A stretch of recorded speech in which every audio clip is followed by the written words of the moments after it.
मंजिलें मिल ही जाएंगी भटकते ही सही, मंजिलें मिल ही जाएंगी भटकते ही सही।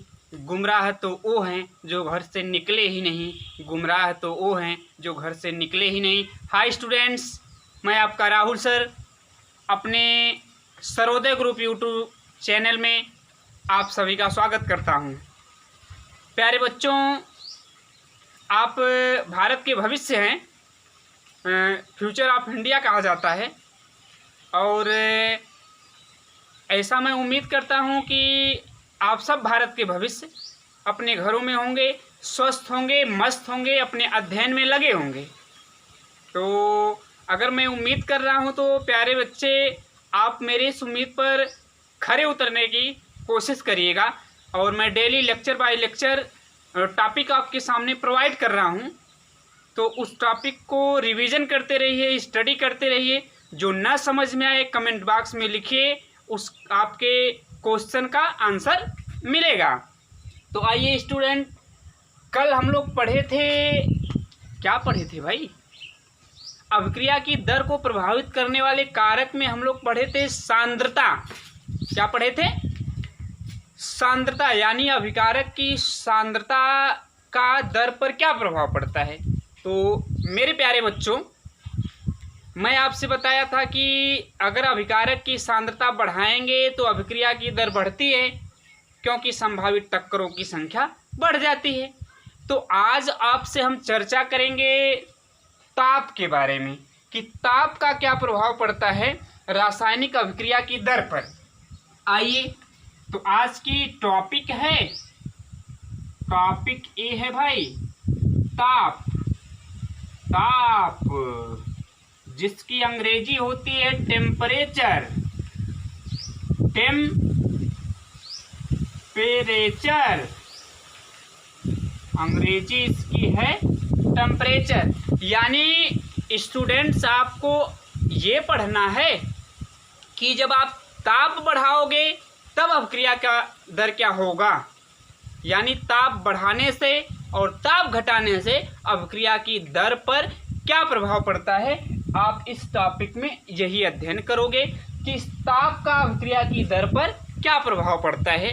तो देखिए स्टूडेंट्स, सपोज कर लीजिए यह कोई एक कंटेनर है, कोई एक बर्तन है भाई।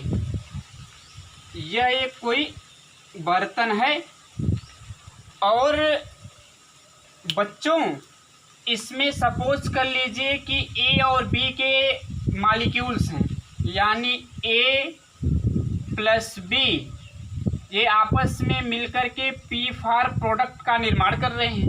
यह कोई सामान्य अभिक्रिया है। अब इसमें जो ब्लैक मैं बना रहा हूँ, ब्लैक, यह सपोज कर लीजिए आप जो है ए के अणुओं की संख्या है, अभिकारक ए के, और बीच बीच में जो मैं रेड बना दे रहा हूँ, सपोज कर लीजिए अभिकारक बी के अणुओं की संख्या है। यह बी के अणुओं की संख्या है। समझ गए? यानी कि दो अभिकारक को इस बर्तन में क्या किया गया है, मिला दिया गया है।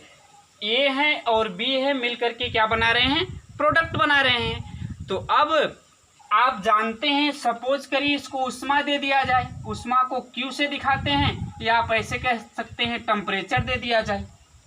उष्मा या ताप या गर्म कर दिया जाए भाई, हीट कर दिया जाए। तो जब आप इसको उष्मा देंगे तो आप बताइए, बताना क्या है। आप कक्षा 9 में पढ़े हैं कि जो मॉलिक्यूल्स हैं यह लगातार गति करते रहते हैं, और उस गति के कारण इनमें गतिज ऊर्जा होती है, काइनेटिक एनर्जी। और जब उस पदार्थ को गर्म करते हैं तो उनके अणुओं की गतिज ऊर्जा बढ़ जाती है भाई। यानी आप एक चीज पढ़े हैं कि जो गतिज ऊर्जा होती है, काइनेटिक एनर्जी, गतिज ऊर्जा। अब भाई ये गतिज ऊर्जा जो है वह टेम्परेचर के समानुपाती होती है, यानी ताप बढ़ाए जाने पर इन अणुओं की गतिज ऊर्जा बढ़ेगी, समानुपात मतलब यही, और ताप घटाए जाने पर गतिज ऊर्जा घट जाएगी, यानी समान अनुपात होगा। ताप बढ़ने से गतिज ऊर्जा बढ़ती है, ताप घटने से गतिज ऊर्जा घट जाती है। आप ऐसे लिख सकते हैं, kinetic energy directly proportional temperature.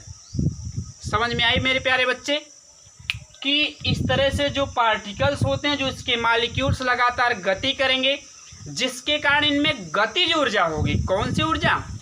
गतिज। जब ये ही गतिज ऊर्जा होगी भाई, तो गतिज ऊर्जा है पहले से कम होगी, लेकिन जैसे आप ताप दोगे भाई, जो अणु हैं धीरे धीरे गति कर रहे थे, उनकी गति थोड़ा फास्ट हो जाएगी, क्योंकि ताप बढ़ने से अणु की गतिज ऊर्जा बढ़ती है, वह तेजी से गति करने लगेंगे, यानी ताप बढ़ने से उनके अणुओं की गतिज ऊर्जा क्या करेगी? बढ़ जाएगी। जैसे प्यारे बच्चे आप जानते हैं, घर में जब आपके गरम गरम खाना बनता है तो उसकी खुशबू दरवाजे तक पहुंचते पहुंचते आपको आने लगती है। क्यों? क्योंकि गरम खाना के जो पार्टिकल्स होते हैं वह गरम होते हैं, गरम होने के नाते उनकी गतिज ऊर्जा तेज होती है, और गतिज ऊर्जा अधिक होने के कारण वह गति करते हुए ज़्यादा दूरी तय कर लेते हैं, यानी ज़्यादा दूर तक पहुंच जाते हैं। इस नाते जैसे आप एंट्री करते हैं, दरवाजे पे जाते गरम खाने की खुशबू आपको महसूस होने लगती है, आप आभास करने लगते हैं, क्योंकि पार्टिकल्स गर्म होता है। तो अब ये जो कण थे भाई, एक स्लो गति कर रहे थे तो कम गतिज ऊर्जा थी, जैसे आप टेम्परेचर दे दिए भागने लगे, यानी कि इनकी गति क्या हो गई?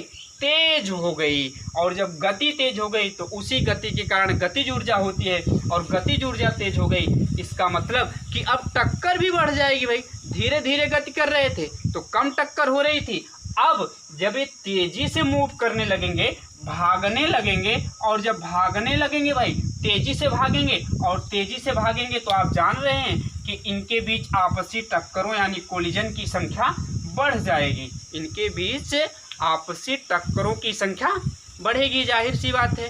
क्यों बढ़ेगी? क्योंकि गतिज ऊर्जा बढ़ रही है। गतिज ऊर्जा बढ़ने के कारण टक्करों की संख्या बढ़ जाएगी, और जब टक्कर की संख्या बढ़ेगी, यही तो मेन कॉन्सेप्ट है, तब ज़्यादा उत्पाद बनेगा, यानी जल्दी से अभिकारक उत्पाद में बदलेगा।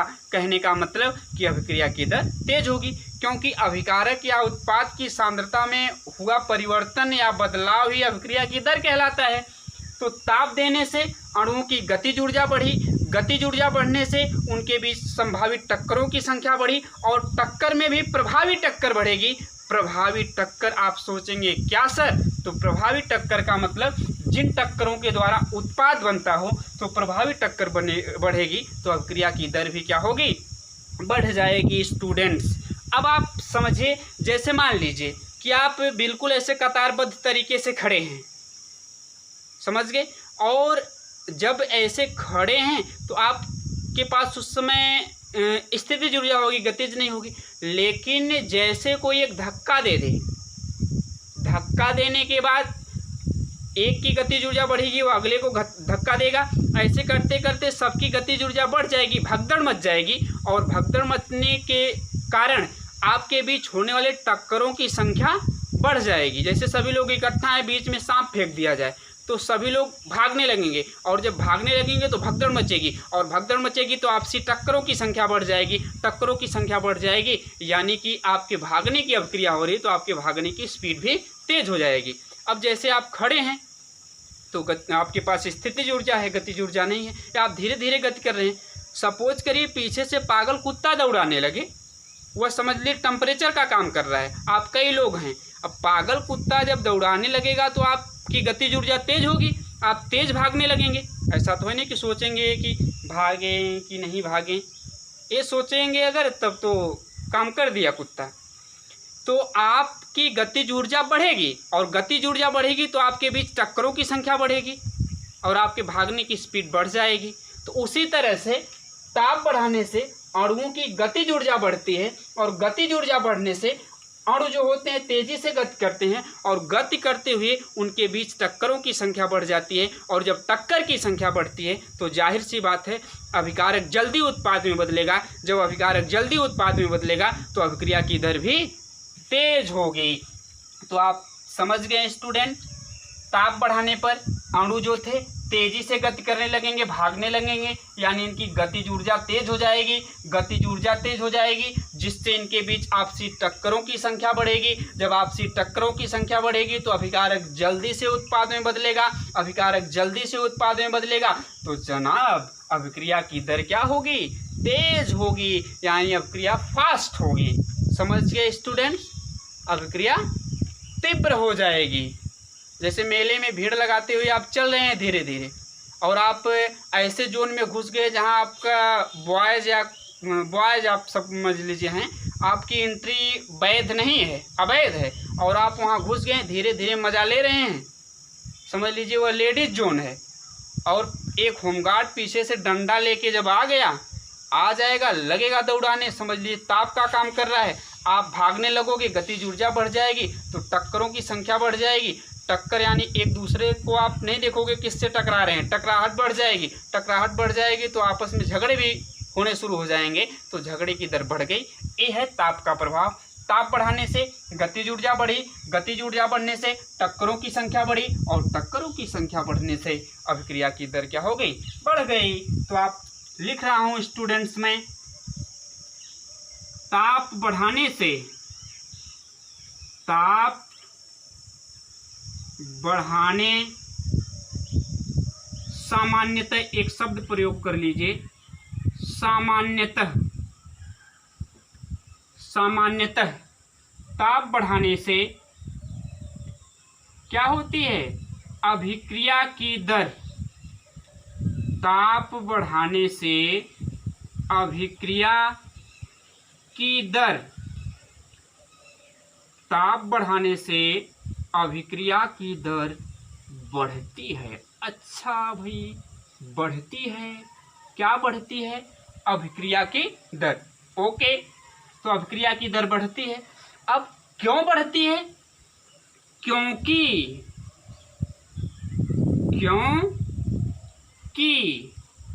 ताप बढ़ने से, ताप बढ़ने से अभिकारक के अणुओं की, अभिकारक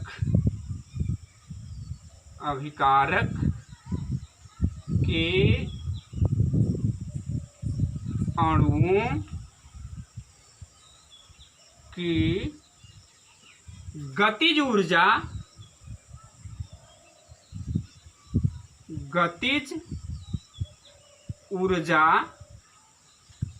बढ़ने के कारण,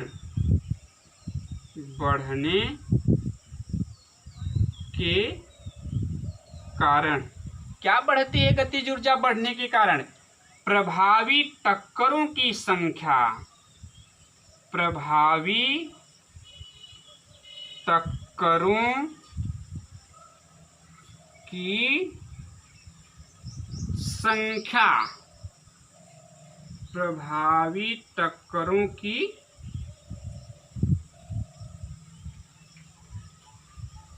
संख्या बढ़ जाती है, बढ़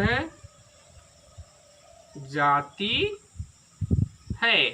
यानी ताप बढ़ाएंगे तो अभिकारक के अणुओं की गतिज ऊर्जा बढ़ेगी, गतिज ऊर्जा बढ़ेगी तो उनकी बीच प्रभावी टक्करों की संख्या बढ़ेगी, प्रभावी टक्करों की संख्या बढ़ेगी तो अभिक्रिया की दर भाई बढ़ जाएगी। और प्रभावी टक्कर का मतलब ऐसी टक्कर जिसके द्वारा उत्पाद बनता हो। जैसे मैराथन दौड़ चल रही, उसमें जब कम लोग रहेंगे तो आपसी टकराहट कम होगी। अब पता चला एक साथ 100, 200, 300 लोगों को छोड़ दिया जाए तो उनके बीच टक्कर बढ़ेगी, वो एक दूसरे से टकराएंगे। आप जानते हैं एक दूसरे को अपने आगे बढ़ने के चक्कर में एक दूसरे को गिराने की कोशिश करते हैं।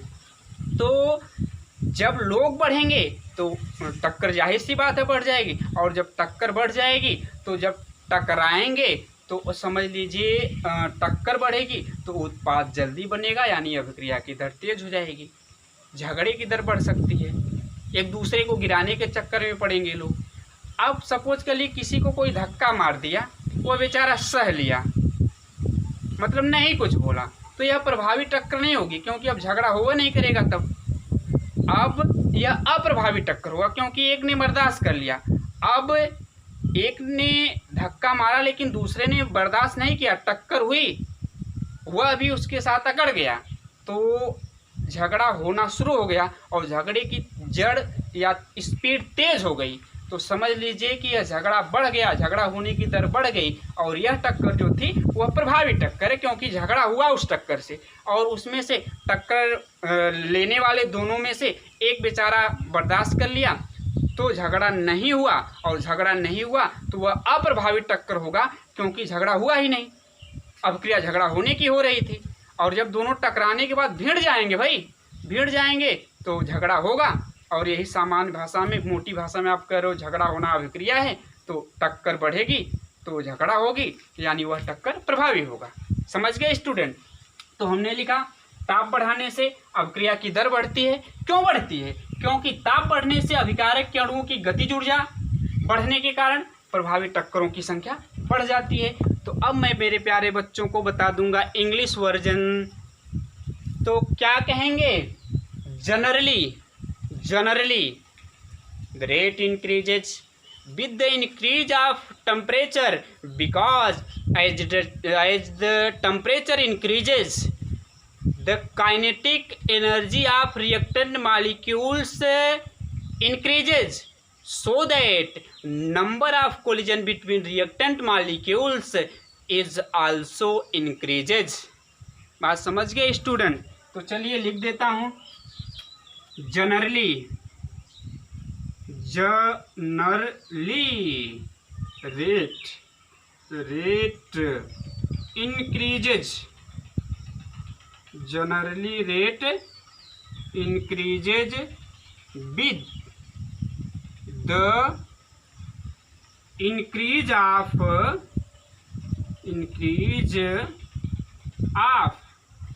temperature।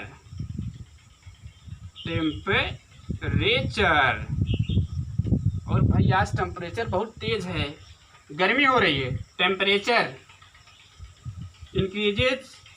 Increase of temperature because as the temperature increases,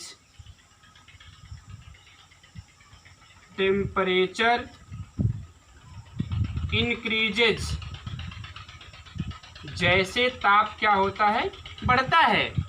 the kinetic energy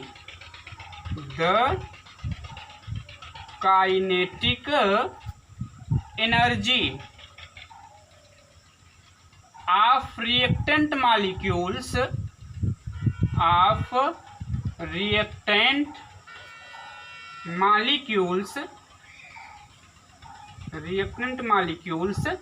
increases यानी गतिज ऊर्जा क्या होती है? बढ़ जाती है। तो student so that the number of collision, the number को साथ में एनो में लिख देता हूँ, जगह कम है। नंबर ऑफ समझते रहिएगा, नंबर ऑफ, दूसरे मार्कर पेन का यूज कर लेता हूँ। नंबर ऑफ कोलिजन बिटवीन को भी साथ में BETWEEN between, number of collision between reactant molecules is also increases.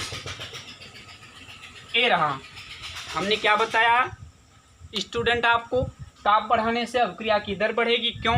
क्योंकि ताप बढ़ने से अभिकारक के अणुओं की गतिज ऊर्जा बढ़ती है, गतिज ऊर्जा बढ़ने से प्रभावी टक्करों की संख्या बढ़ जाती है। यानी generally rate increases with the increase of temperature, because as the temperature increases the kinetic energy of reactant molecules is increases, hence are so that the number of effective collision between reactant molecules is also increases. Hence we can say that the rate of reaction is directly proportional to the temperature।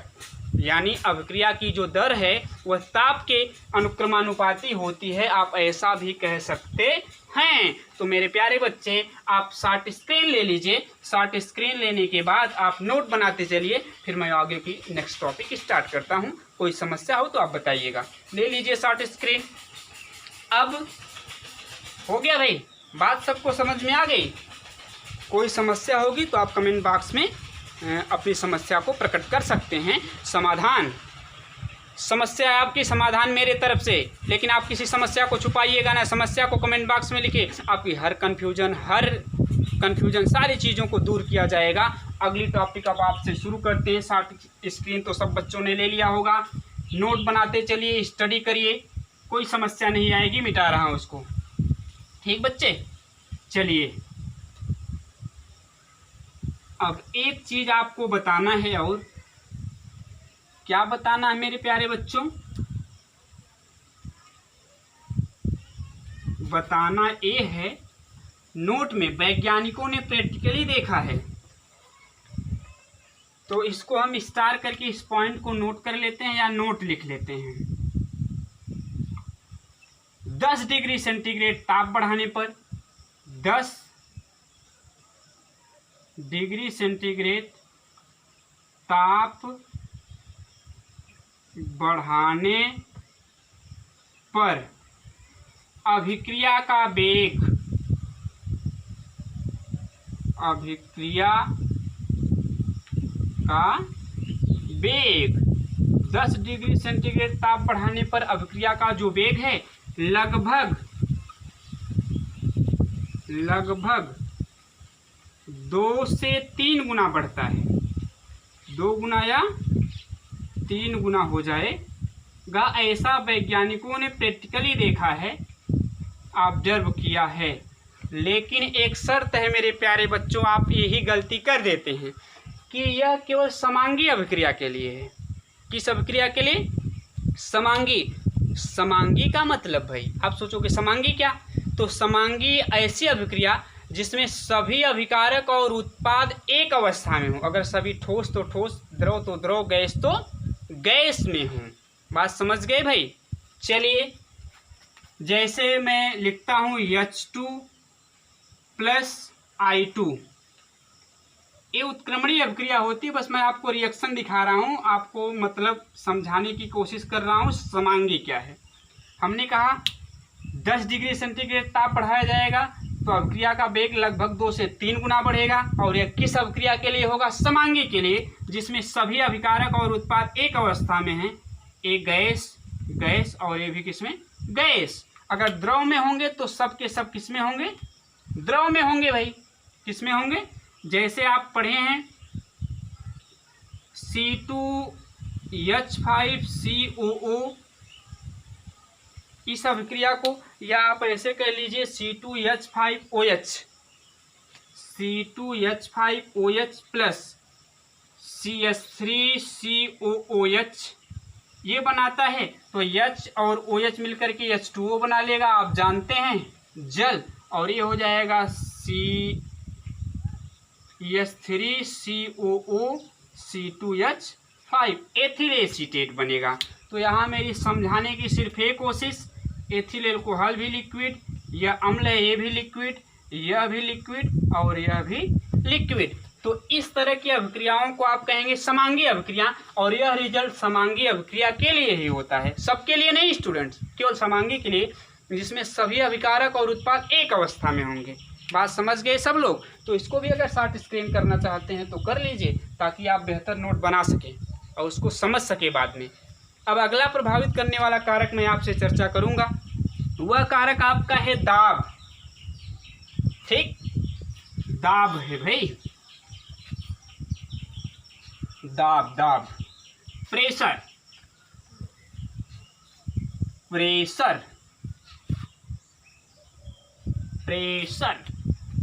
दाब, pressure.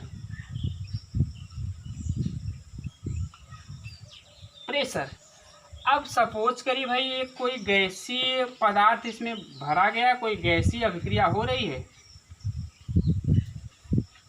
यहाँ piston suppose करिए लगा हुआ है,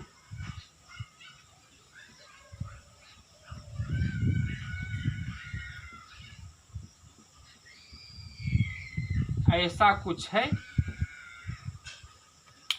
इसी में कुछ B के मॉलिक्यूल्स हैं, रेड वाले मान लेते हैं बी के हैं। समझ गए स्टूडेंट? अब मानिए यह एक गैसीय अभिक्रिया है जिसमें ए और बी मिलकर के क्या बना रहे हैं, प्रोडक्ट्स, यानी ए भी गैस अवस्था में, ये भी गैस अवस्था में, प्रोडक्ट भी, ठीक ना। अब आप हमको बताइए जनाब कि, और एक पहले की कंडीशन दिखा देता हूं आपको, वह यह है, वह ये है, क्या है भाई, यह अणु यहां तक पूरे फैले हुए थे, यहां तक फैले हुए थे, बात समझ गए? कहां तक फैले हुए थे, एकदम ऊपर तक फैले हुए थे, और इसमें बी के भी मॉलिक्यूल्स इस तरह से हैं। नंबर के चक्कर में ना पड़िएगा। अब जैसे पिस्टन से इसको दबा दिया गया तो जो फैले हुए इतने कण थे वह इतने स्थान में आ गए, यानी जिनके द्वारा घेरा गया स्थान अधिक था वह स्थान कम हो गया दाब बढ़ने से। जब दाब बढ़ा तो मॉलिक्यूल्स पास पास आ गए। यहाँ फैले हुए थे, देखिए पहले की कंडीशन जब दाब नहीं था, जब दाब नहीं लगाया गया था तो इतने अणु इतना स्थान घेरे थे, यानी आयतन ज़्यादा था। जब दाब लगाया गया तो दाब लगाने के बाद इतने ही जो मॉलिक्यूल्स है, इतने पार्टिकल्स, इतने कण हैं, अब वो कम स्थान में आ जाएंगे। कम स्थान में आ जाएंगे तब टक्कर बढ़ेगी, जाहिर सी बात है। अरे भाई दोनों के बीच में दूरी कम हो जाएगी, कम स्थान में उतने लोग बढ़ जाएंगे तो अब टक्करों की संख्या बढ़ेगी, और जब टक्करों की संख्या बढ़ेगी तो आप जानते हैं कि अभिक्रिया की दर भी बढ़ जाएगी, क्योंकि अभिकारक जल्दी से उत्पाद में बदल जाएगा। तो यहाँ तब की कंडीशन है जब दाब नहीं लगाया गया था, उतना ही अणु फैले हुए थे, ज़्यादा स्थान घेरे थे, और अब दाब लगा दिया गया, पिस्टन दबा दिया, सारे अणु इतने स्थान में हो गए, यानी आयतन कम हो गया। और ऐसे भी कह सकते हैं आयतन कम हो गया तो सांद्रता बढ़ गई, सांद्रता बढ़ गई तो जाहिर सी बात है अभिक्रिया की दर क्या होगी, बढ़ जाएगी। अभिक्रिया की दर क्या होगी, बढ़ जाएगी। चलिए सिंपल फंडा में आप समझिए, जैसे आप बैठे हुए हैं, अगर पर्याप्त सीट है, आप पे कोई बाउंडेशन नहीं है, पूरा हाल खाली है, तो कोई जाकर के पिछली सीट में बीच में 2 सीट छोड़ करके बैठ गया, कोई इधर बैठ गया, कोई इधर बैठ गया, जहां मर्जी बैठ जाओ। लेकिन अगर दाब मैं आप पर दबाव बना दूं कि जब तक एक सीट फुल नहीं होती तब तक दूसरी सीट पर कोई नहीं बैठेगा, तो एक सीट फुल होने के बाद ही दूसरी सीट पर कोई बैठेगा। मैं प्रेशर डाल दिया आप पर, दबाव बना दिया, तो जो आप फैले हुए थे भाई वो सभी लोग पास पास आ गए। पास पास आ जाओगे तो दूरी कम होगी, तो टक्करों की संख्या, तब आप आपस में झगड़ा भी करोगे। उस तरह से दूर दूर बैठे थे, फ्री थे, स्वतंत्र थे, एक दूसरे के संपर्क में कम थे। अब आपस में बातें होंगी, कहा सुनी होगी, अनबन होगी, तमाम तरह की अभिक्रियाएं आपके बीच में होंगी, बढ़ जाएगी अभिक्रिया की दर। उसी तरह से जब इतने पार्टिकल्स फैले हुए थे तो जब दूर दूर थे तो इनके बीच आपसी टक्करों की संख्या कम थी, क्योंकि ज़्यादा स्थान में थे, पूरा फैले हुए थे, सभी लोग अपनी अपनी स्पेस लेकर के। अब दबाव बना करके जब इनको पास पास कर दिया गया, दाब बढ़ाया जाएगा तो ये अणु पास पास आ जाएंगे, और अणु जब पास पास आ जाएंगे तो उनका आयतन कम हो जाएगा। और आप जानते हैं जब आयतन कम होगा तो सांद्रता का फार्मूला C = N/V होता है, तो सांद्रता आयतन के व्युत्क्रमानुपाती होती है। तो आयतन कम हो जाएगा, क्योंकि जो स्थान घेरा हुआ स्थान ही आयतन होता है। यहाँ ज़्यादा स्थान घेरे थे, यहाँ कम स्थान घेरे थे, तो कम स्थान घेरे हैं तो यानी आयतन कम हो गया। जब आयतन कम होगा व्युत्क्रमानुपात का मतलब सांद्रता बढ़ जाएगी, और सांद्रता बढ़ेगी तो मैं बताया था सांद्रता बढ़ने से अभिक्रिया की दर बढ़ जाती है। ऐसे भी कह सकते हैं, या कह लीजिए दाब बढ़ाने से अभिक्रिया की दर बढ़ती है, क्योंकि दाब बढ़ने से क्या होता है, अभिकारक के अणु पास पास आ जाते हैं, जिनके कारण उनके बीच आपसी टक्करों की संख्या बढ़ जाती है। Clear student? और यह जो प्रभाव है, बहुत मज़ेदार बात, केवल गैसीय अभिक्रियाओं में होता है। ऐसा नहीं कि ठोस को आप दबाओगे तो उसके अणु पास पास आएंगे। यह प्रभाव केवल गैसीय अभिक्रियाओं के लिए काम करता है। गैसीय अभिक्रियाओं का अगर आप दाब बढ़ाएंगे तो उसकी दर बढ़ेगी, क्योंकि अभिकारक के अणु पास पास आ जाएंगे। पास पास आने से उनके बीच होने वाले टक्करों की संख्या बढ़ जाएगी। तो इसको आप समझने के लिए करना चाहते हैं तो कर लीजिए। अब मैं मिटा करके लिख दे रहा हूँ। ठीक है स्टूडेंट्स, तो गैसीय अभिक्रिया में कहा यह प्रभाव केवल किसमें होगा? गैसीय अभिक्रियाओं में। गैसीय अभिक्रियाओं का दाब बढ़ाने से,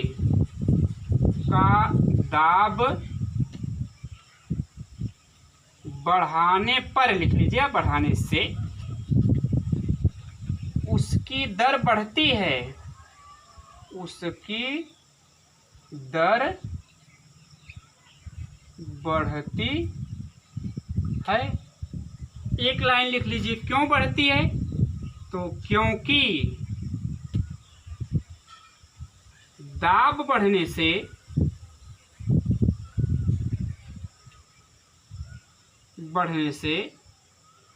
क्या होता है? अभिकारक के अणु पास पास आ जाते हैं। दाब बढ़ने से अभिकारक के अणु भाई, या कण भी कह सकते हैं, पास पास आ जाते हैं। पास पास आ जाते हैं,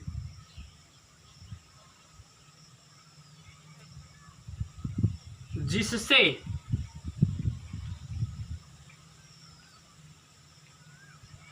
उनके बीच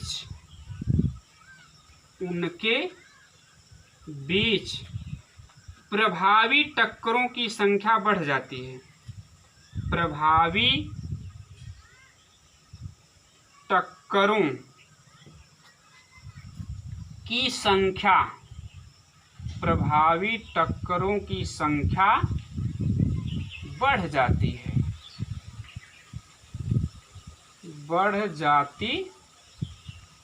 बात समझ गए students?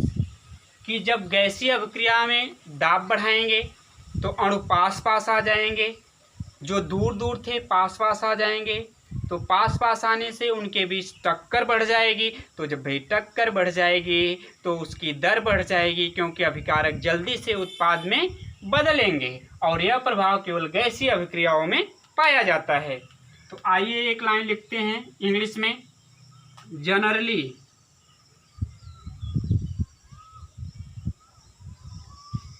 the rate increases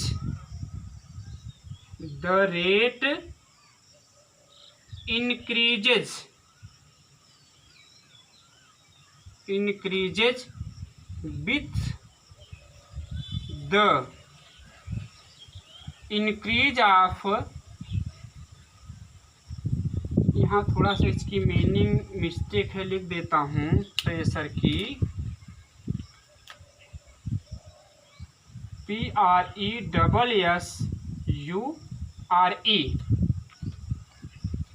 with the increase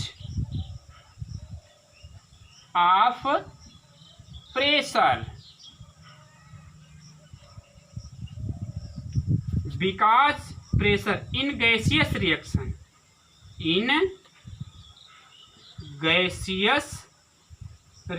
यानी किस अभिक्रिया में? गैसीय अभिक्रिया में। बिकॉज, चलिए बिकॉज मतलब क्योंकि, as the pressure increases, as the pressure increases the reactant molecules,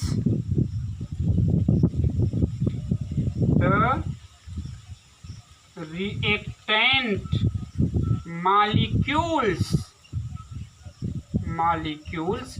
becomes more closer to each other मतलब एक दूसरे से पास पास हो जाते हैं। so that number of collision number of collision between reactant molecules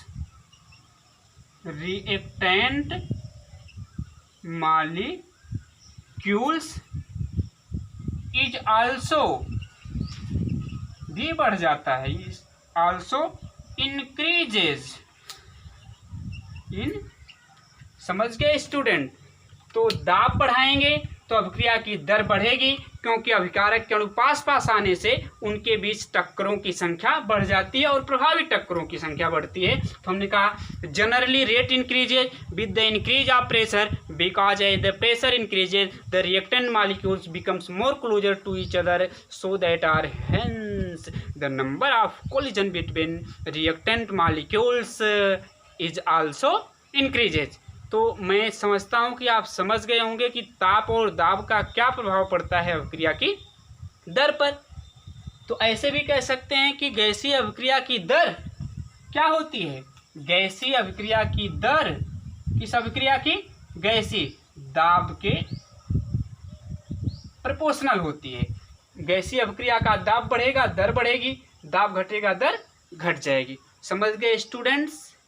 अब दो प्रभाव और बचे हैं पढ़ने के लिए, प्रभावित करने वाले कारक, उत्प्रेरक और सतह का क्षेत्रफल। तो वीडियो बहुत लंबी ना हो इस नाते उसको मैं नेक्स्ट लेक्चर में क्लियर करूंगा, और तब तक आप इसका नोट बना करके बखूबी स्टडी कर लीजिएगा। जो ना समझ में आएगा कमेंट बॉक्स में लिख करके पूछिएगा। तब तक के लिए धन्यवाद। फिर आपसे मिलेंगे नेक्स्ट वीडियो में। Bye bye students.